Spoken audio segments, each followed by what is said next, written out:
The greedy dog. Once upon a time, there was a stray dog that lived on the streets. He was a glutton. He had to suffer a lot because of this habit. He would promise himself that he would not be greedy again each time. But he would quickly forget his pledge and become greedy as before.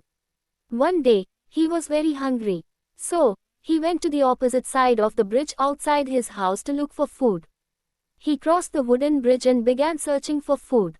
Fortunately, he found a large bone, which he clutched securely in his teeth so that no other dog could eat it. He was ready to chew the bone when he realized that if any of his buddies were to be there, he may have to share it with them. As a result, he decided to take the bone back to his house and eat it all by himself. He gazed into the water as he crossed the bridge and spotted another dog with a bone in his teeth. He was greedy and wanted the second bone as well, so he yelled at the dog. The bone dropped into the water as he opened his lips to bark. It was then that he realized it wasn't another dog in the water, but his own reflection.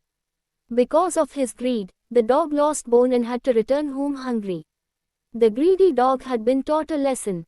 Moral of the story: avarice is the root of all evils.